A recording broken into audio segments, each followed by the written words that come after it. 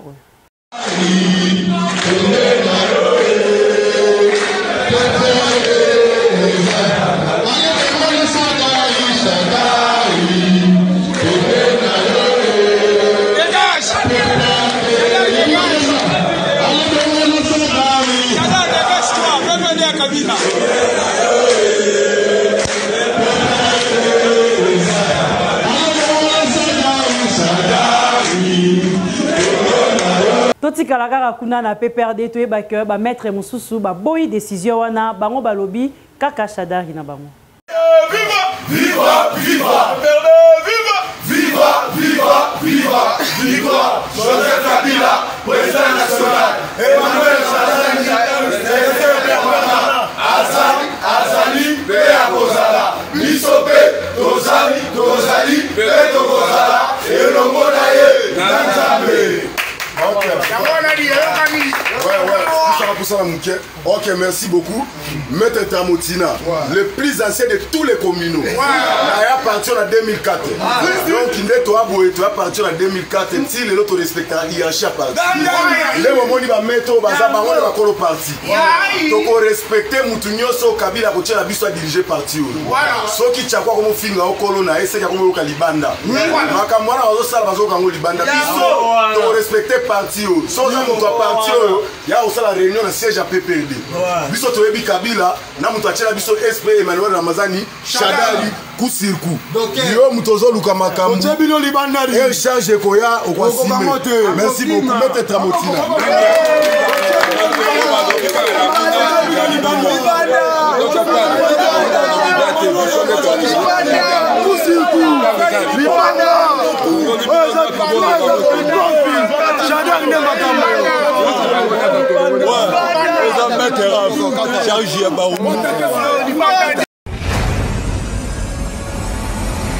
Queen Malamba a Selbiso constat sur entrée Njili quartier 1. Merci Nayo Chimène Mouloutou pour la relais au Pessingaï Mokoloma Lelo Tozali à sur terrain pour tozoa réaction à chauffeur par rapport à la situation au gouvernement et boaka qui mabanga à la première entrée en Njili pour nous permettre à chauffeur ya moto to ami tuka et les kanaki mia kasi kambo ya participer à mawezali que depuis babanga babwaka mabanga na nzela oyo gouvernement esundola kaka bongo bayaka lisute pour na ko continuer musala oyo babanda ko sala to ka ba chauffeur ya moto ndenge ba réagir pour nga na koloba ko boka mabanga et ma bête et un peu malam. So condition babokela mabanga nde yango te. Baboka mabanga et mo tracteur eleki pour air planir yango. Sko o baboka ki ezana basonge toujours le capé bien te. Baboka ki na sens façon babokela yango ezai po et permettre mitu rapé et bando le kana mo rapidité. Bon mabanga wana pe mutu rapé o linga o le kana mbangu te ba pinye ko toboka. Il faut le capé ka malembe. Donc et pour nous, nous avons bien été. Ah bon, mabanga pena baboka ete pena pona biso bakamna mike o bawewa no baboka ne pena bakamna o minene po bakamna mike bawewa et que tout droit et qui m'a tout droit donc ça veut dire baboka no pona bakamna minene. Bon le gouvernement so maintenant to senga na ayo tonya so nzela atila biso ta goudron et ça vena bien transport pe comme facile pa bato bakenda misala eza kimia kitoko. Netinga ilo na senga na gouverneur o ya ville Chantini abongisa biso nzela na biso route Sekomafi kobanda quartier ti Sekomafi nzela na biso yango entrée Njili yango wana entrée za kimbuta te entrée Njili nde yango quartier 1 elo na senga yango wana Bino moko boyoki réaction ya ba chauffeur par rapport ya likambo tali nzela oyo ya Sekomaf kasi tokosenga kaka na gouvernement soki bobandi likambo bosukisaka yango tina suka ezalaki Queen Malamba na compte ya BNB Maximel Mulutu na Zengselo Plateau. Na commune ya Njili précisément na Wenze ya 6 Wenze eza vraiment ya kobeba makasi tozo ba détail élément oyo. Poto na salite oyo ezalinde na kati ya Wenze ya quartier 6 na commune ya Njili. Marché ezalaka esika ya bopeto kasi awa na quartier 6 botala bino moko ndenge bosoto ezali awa pardon bolukele yango kombo ba mama batekaka na coin oyo baleli. Bango bongisi biso terrasse tala ba malezo leka na Wenze. Wenze comme salite ba maya salite. Na kosenga ka ba ko tela biso terrasse na Wenze. Amai oyo ya mapangu kuna nyoswa kate sisi ezoko kota biso ya salite. Awa ba sali tracete. Ya roto ningi papa ngumese atala biso na likambo oyo. Ya soin oyo ya Wenze ya kate 6. Mai leki. Konzango oyo ya Wenze awa basala terrasse. Basala biso terrasse c'est l'autre ningi awe pasuka mai elekaka bakana banzela wana ba mai ya balabala nyoso oyo kotaka ana Wenze na biso. Manque ya baka niveau pe ya construction de ezonyokola bateki na Wenze oyo pe biloko ya kolia ezali exposé na bosoto pe ekoki ko créer ba maladie ya ndenge na ndenge. En tout cas ba konzi ya Wenze pe bourgmestre ya commune ya Njili implication na bino na Wenze oyo ekosala bien makasi poko teka na salite boye eza normalité. Na église centre évangélique de la foi en Christ 12 mercredis de prières et de combats des familles eza ko continuer toujours. Sebsa mutu moko na saba ya lelo ako permettre te oyoka soni liboso ya banguna na yo ba tonga ba chola bayina bapesa bakombo bayeba kezali likambo ya famille te. Oh mama lora lobi soki likambo espace soki likambo ya famille me nazwa espace te soki likambo ya diplôme melenga na suka wapi moto azondima na lobi lelo eza saba na yo anazo sabatu nyonso te lelo eza saba na yo lelo sotelemisa moi ndenge papa Jean Makesa lobi yaya pona déplacement na yo pona kimia na yo pona progrès na yo lelo sotelemisa moi na akotika mutu te wapi batu bakotika batu ao nani bakotika batu biso to akotika batu te banani bazondima ke bakotika batu te ndenge akotika mutu te lelo eza saba na yo na bandi kosaka na lobi biso ba osoki diplôme soki pona ko réussir faut na licence mais biso to suka wapi soki na ndenga famille mais espace ezate et si bakanga bato quartier si bakanga bato famille si bakanga mais Yesu Masia Nazareth azofongola biso nzela parce que ye moko azanze nzela lelo nzela na we fongwama na somsa batu nyonso te na ye na kanda esantu parce que tango batu basekaka yo tango batu bacholaka yo batindanga na koyebisa yo ete yaya okokufa na ile ya Malte te il faut mona ba barbare babongola maloba bato baloba no za mwasi pamba bato baloba no mobali pamba bato baloba no vorie na tata no de la fona yebisi yo atoza mwana kodem okota na alliance na kamna zolo be salamela yo nzamba zo fongola lo espace nzamba zo fongola yo nzela po ekotika mutu te ndima kaka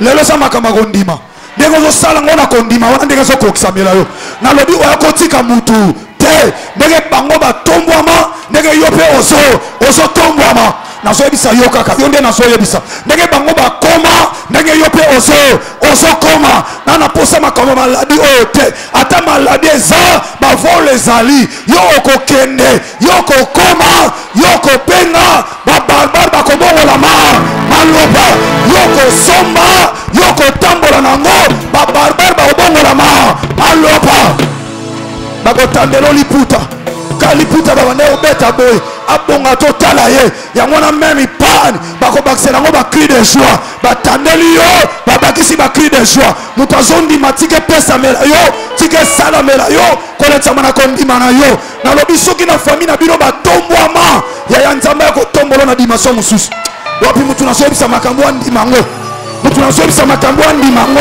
mon fils tu es venu accompagner personne. Sœur Marisa Kinanga abimisi nzembo moko kitoko makasi.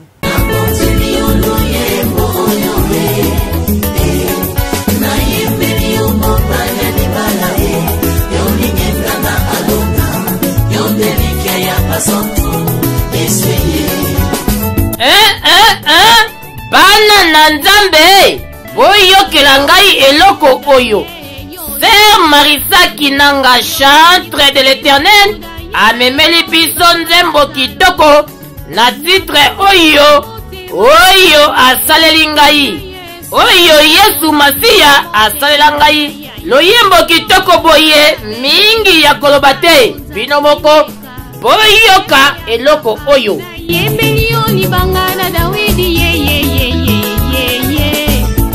Oyo salelinga ezomonana ezosalema na bomoi namba ezomonane ezosalema ezosimama na bomoi namba. Hey! Sœur Marissa Kinanga oyebi loyembo kitoko oyo po eza na mutu moko te akolobake Nzambe asala eloko te po na ye. Yango raison ya kitoko ya kokumisa Nzambe koyembela ye po yende aza mokeli na biso. Chanja bomoi nanga lolenge ya kozala nga sae abongola bomoi nanga o Yesu yoe. Soki olingi kozwa banzembo kitoko ya Sœur Marissa Kinanga, kende mbala moko na ba plateforme nyonso ya téléchargement okozwa nzembo kitoko oyo asaleli ngai. Hey, Sœur Marissa Kinanga, batika yo kende liboso po mongongo yembeli eza mongongo ya banzelu. Sika bo savure nzembo kitoko oyo po Nzambe asala mingi na bomoi ya moto ntu. Oyo salelinga ezomonana ezosalema na bomoi nanga libota nanga na banda nanga. Tokomi na suka ya présentation ya numéro na biso ya mardi ya lelo. Merci na fidélité et confiance au Bopesa Kabiso tango nyonso tika topesa merci na équipe technique pe rédactionnelle Mobimba na sima caméra tozalaki na Nathan Kifuta, sans oublier les coordonnateurs les plus gentils de l'Afrique centrale Baudry Kanda Nganabino tokutani mikolo ezali koya soki Yesu Christu de Nazareth nzamba bomoy apesi biso lisusu pema.